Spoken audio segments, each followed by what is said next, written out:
Welcome friends, आप सभी का स्वागत है आपके अपने channel Umashankar Sahu US education पर। मैं हूं उमाशंकर साहू और आज हम बात करने वाले हैं इन्फेंसी स्टेज, जो स्टेजेस ऑफ डेवलपमेंट है।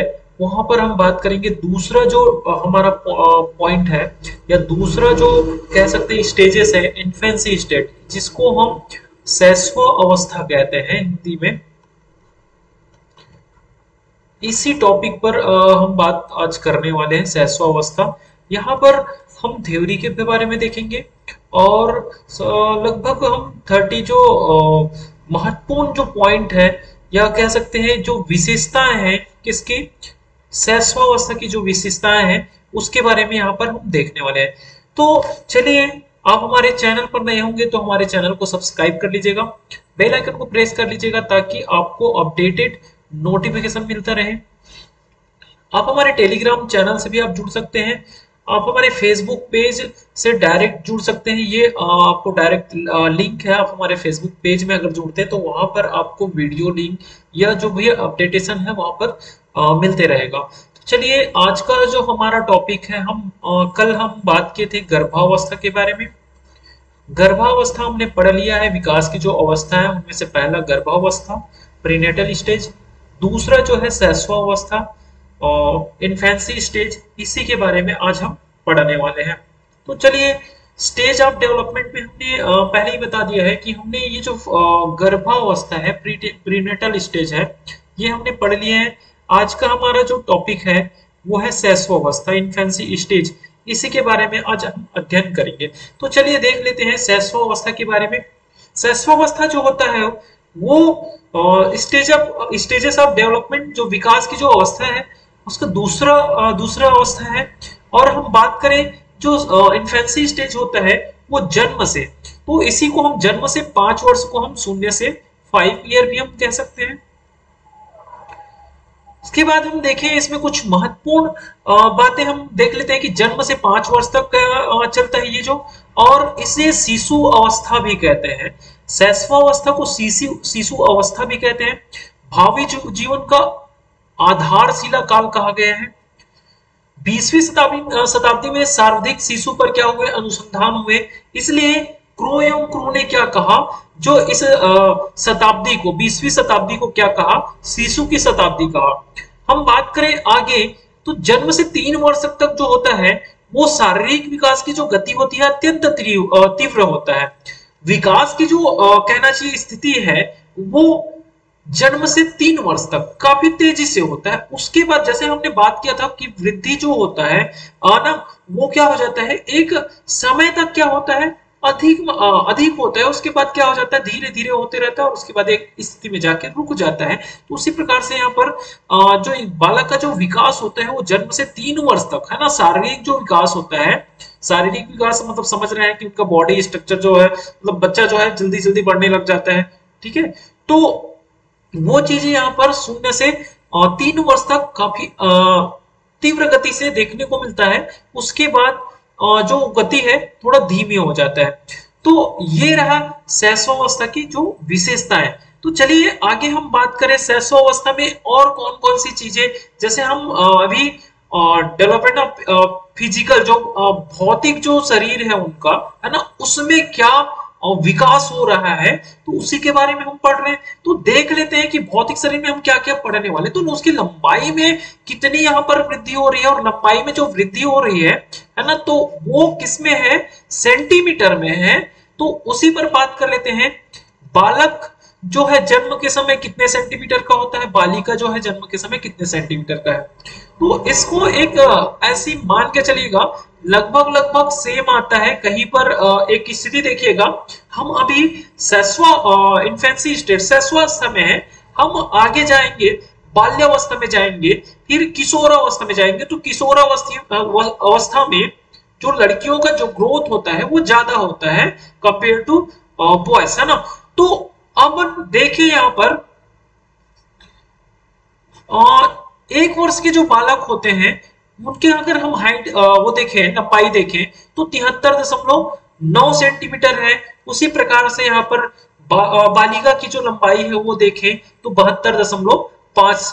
तो यहाँ पर कहीं ना कहीं कहना चाहिए कि बालक की जो लंबाई है वो जन्म के समय, जन्म के बाद और 3 वर्ष बाद भी हम देखें तो 88.8 एंड 72.5 है। उसके बाद देखिए 5 वर्ष तक तो 108 सेंटीमीटर, 108.5 सेंटीमीटर एंड 107.4 सेंटीमीटर। तो इस प्रकार से क्या होती है, जो बालक और बालिका की जो लंबाई होती है यहाँ पर एज बता दिया गया है। चलिए देखिए उनकी भार जो है, उनके वजन में जो वृद्धि होती है वो किस प्रकार से होती है। तो यहाँ पर वजन को किस में लिया गया है, किलोग्राम में लिया गया है। और हम यहाँ पर बात करें बालक वर्ग की, तो जन्म के समय जो बालक होता है वो लगभग 3 किलो 200 ग्राम के आसपास। तो बालिका जो होते हैं ये एग्जैक्ट नहीं कहा जा सकता, बहुत सारे जो अभी हम देखें वर्तमान परिवेश में तो कई बच्चा 2.5 किलो का ही होता है, कई बच्चा 2 किलो का भी होता है, तो ऐसा नहीं कहा जा सकता। ये विकास को बताया गया है यहाँ पर, है ना, सामान्य तरीके से जैसे इनको डिफाइन किया गया है तो इस प्रकार से होता है। तो हम बात करें 1 वर्ष के जो बालक होते हैं तो वो लगभग यहाँ पर कहा गया 8.4 किलोग्राम और बालिका जो होते हैं 7.8 किलोग्राम। तो अब देखिए 3 वर्ष में हम जाकर देखें तो 3 साल का जो बच्चा होता है वो 11 किलो के आस 11 किलो 800 ग्राम के आसपास, और हम 3 वर्ष की बालिका की बात करें तो 11 किलो 200 ग्राम के आसपास। यहाँ पर 5 वर्ष में हम देखें तो 16 किलो के आसपास हो जाता है और बालिका का भी 16 किलो के आसपास ही रहता है। तो चलिए आगे हम बात करें सिर तथा मस्तिष्क का जो विकास होता है वो कैसे होता है।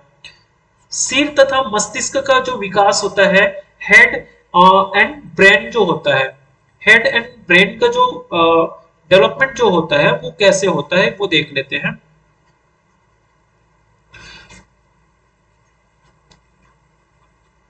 चलिए तो हेड एंड ब्रेन के बारे में हम देखें तो यहाँ पर नवजात शिशु के सिर का जो वजन होता है, जब बच्चा जन्म लेता है तो उनके जो सिर का जो वजन होता है लगभग 350 ग्राम होता है।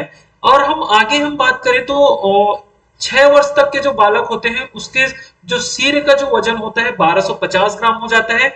और हम बात करें जो 1250 ग्राम जो है ये जो वयस्क के सिर का 90% होता है।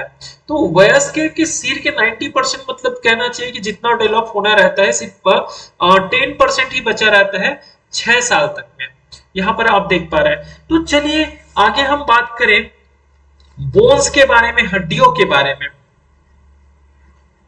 बोन्स के बारे में। तो यहाँ पर काफी सारे एरर्स होते हैं, काफी सारे लोगों को हड्डियों के बारे में जैसे हम बात करें तो यहाँ पर हम शैशवावस्था इन्फेंसी स्टेज के बारे में बात कर रहे हैं। तो हड्डियां कितने होते हैं, तो आप पहला पॉइंट नोट कर लीजिएगा कि जन्म के समय जो होता है एक शिशु का जो शिशु में जो हड्डियों की जो संख्या होती है 270 होती है। ठीक, 270 हड्डियां होती है।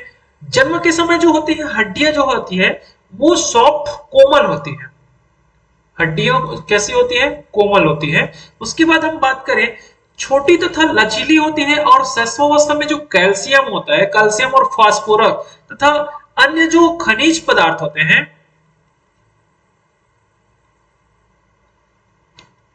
कैल्शियम, फास्फोरस और जो खनिज पदार्थ होते हैं, है ना, और कैल्शियम फास्फोरस खनिज पदार्थ के कारण से जो कुछ जो हड्डियां है क्या होते हैं, धीरे धीरे मजबूत होने लगता है। धीरे धीरे मजबूत होने होता है तो उससे क्या हो जाती है, अस्थिकरण होता है। उसी को हम ओसिफिकेशन कहते हैं, अस्थि दृढ़ीकरण, ओसिफिकेशन उसी को हम कहते हैं ओसिफिकेशन, या इसी को हम अस्थि दृढ़ीकरण कहते हैं।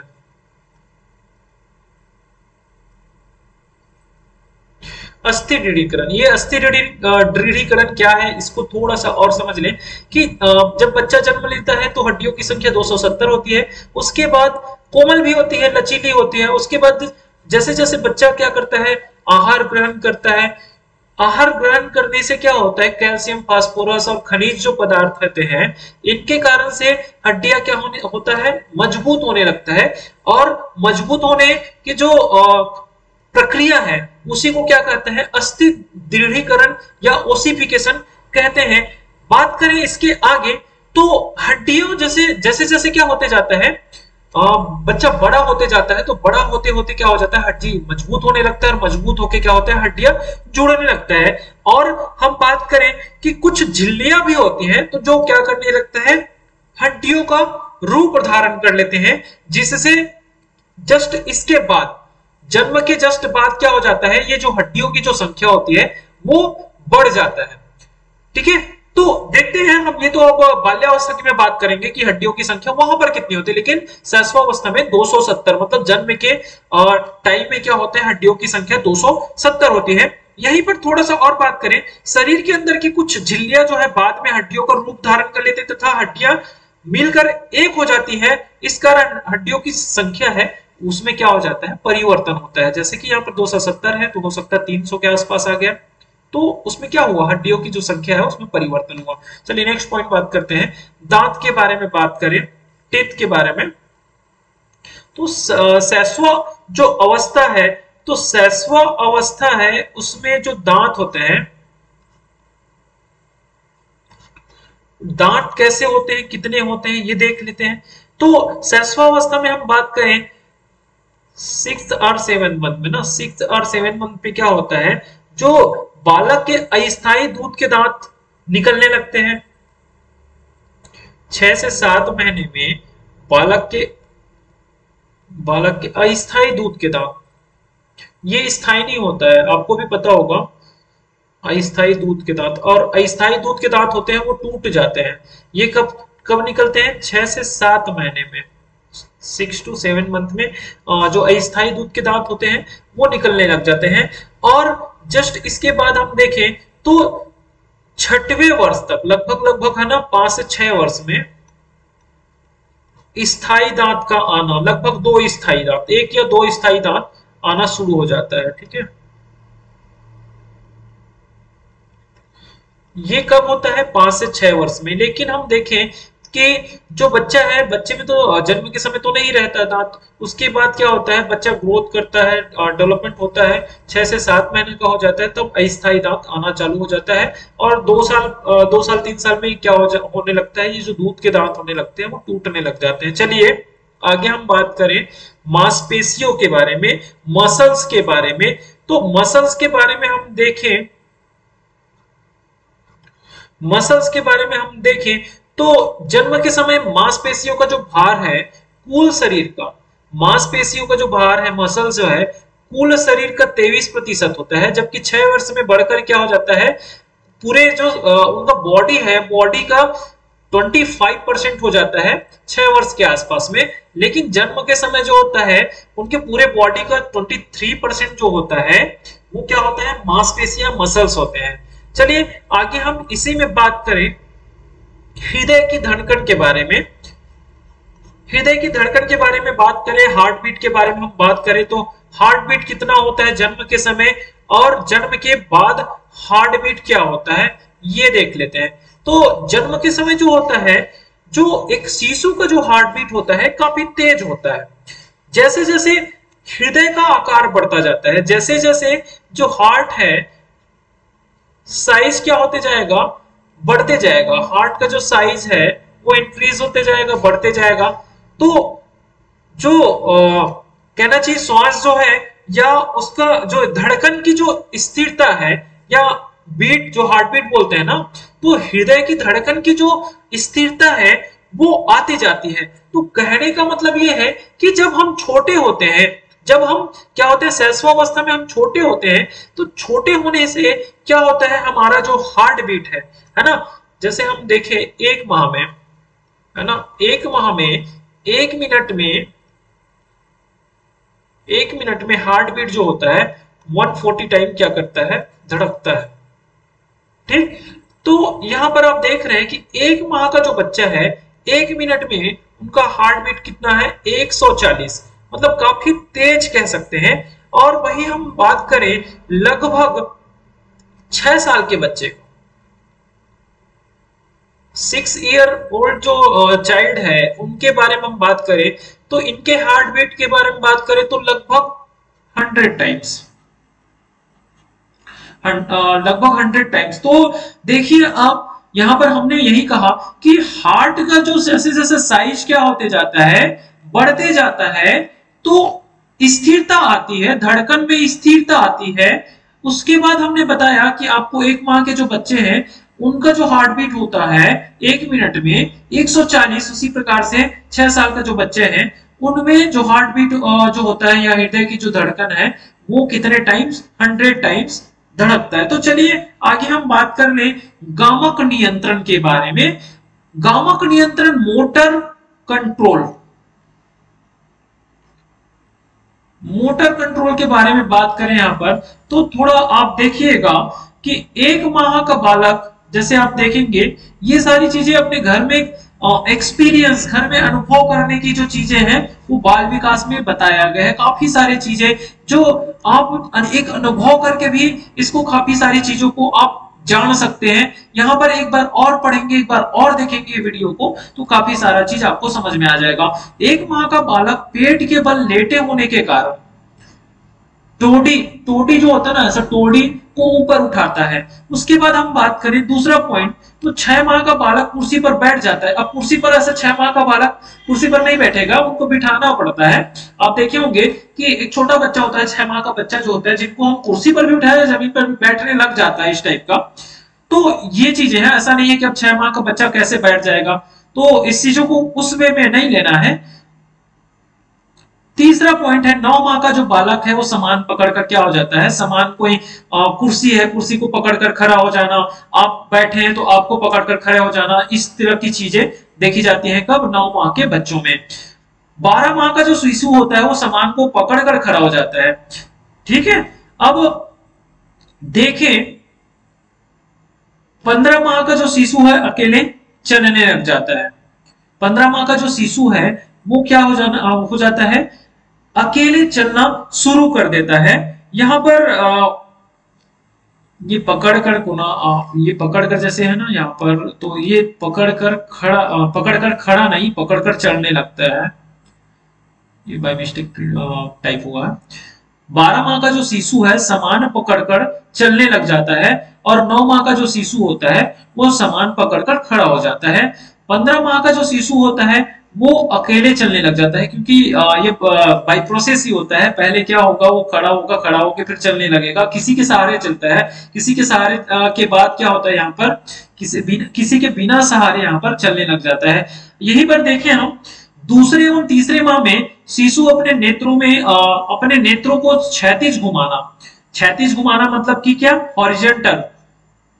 हॉरिजॉन्टल जो है वो कर लेता है। मतलब दूसरे एवं तीसरे माह में शिशु अपने नेत्रों को क्या करता है, एक लेफ्ट साइड कह दे और एक राइट साइड, मतलब इस तरह से क्या करता है, हॉरिजॉन्टल अपने आईज को क्या कर लेता है, वो घुमाना सीख लेता है। जबकि चौथे माह में, लगभग चौथे माह में क्या करता है, ऊर्ध्व वर्टिकल, और 5वें माह में कहें तो गोलाकार, मतलब क्या करने लगता है, अपनी आंखों को ऐसे गोल चलाने लग जाता है।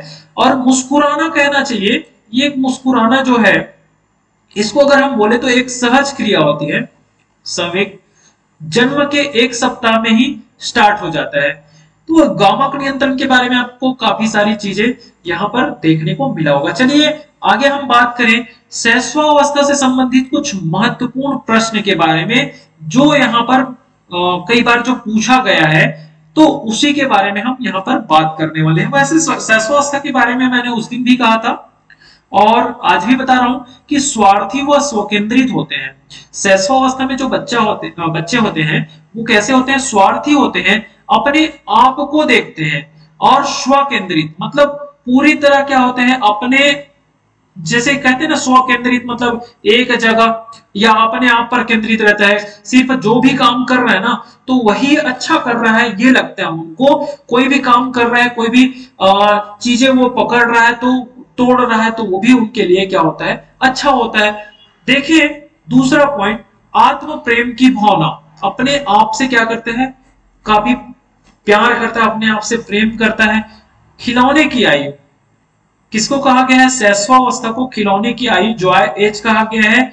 मूल प्रत्ययात्मक व्यवहार, कल्पना जगत में विचरण, जो शैशवावस्था में बच्चे होते हैं, है ना, बालक जो होते हैं क्या करते हैं, कल्पना जगत में विचरण करते हैं, जैसा कि मैंने मेरे पहले वाले वीडियो में बताया था। और यही जो कल्पना जगत जो होता है वो कहां पर जाके किशोरावस्था में जाकर के फिर से रिपीट होता है। चलिए आगे हम बात करें, यहाँ पर जो मेन पॉइंट है उसके बारे में मैं थोड़ा आप लोग को बताऊंगा, जो पॉइंट मुझे ज्यादा यहाँ पर इम्पोर्टेंट, जैसे ही खतरनाक डेंजरस काल कहा गया है।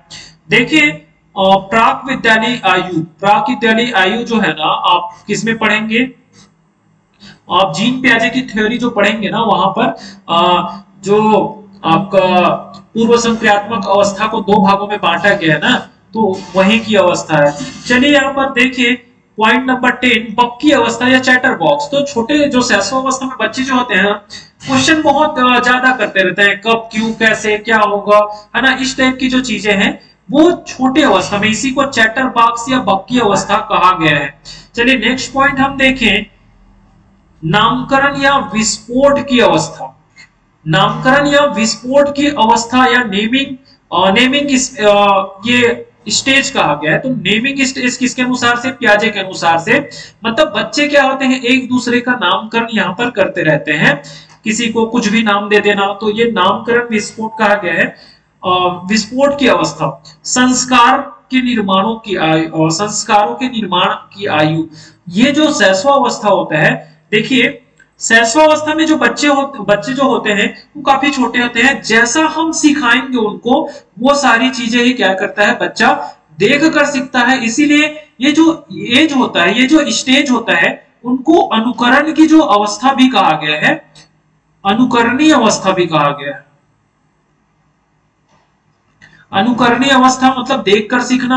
अब आप जैसा करेंगे, आप जैसे बड़े करेंगे वैसा यहाँ पर छोटे भी करेंगे, तो ये चीजें, इसीलिए संस्कारों का निर्माण, मतलब एक कहा गया है ना कि गीली मिट्टी को जैसा भी आप ढाल सकते हो, लेकिन वो मिट्टी जब सूख जाते हैं, कठोर हो जाते हैं, तो मिट्टी क्या हो जाएगा, जैसे हम उसको दूसरे शेप में हम देने की कोशिश करेंगे तो टूट जाता है। उसी प्रकार से होता है क्या कि हम बच्चों को पहले बच्चों में संस्कार नहीं भरे हैं, है ना, बच्चों को संस्कार नहीं सिखाए हैं, तो हम बड़े होकर हम उनको संस्कार सिखाने की कोशिश करते हैं, तो हमारा जो प्रयास होता है वो सफल नहीं होता है। चलिए नेक्स्ट पॉइंट की ओर बात करते हैं।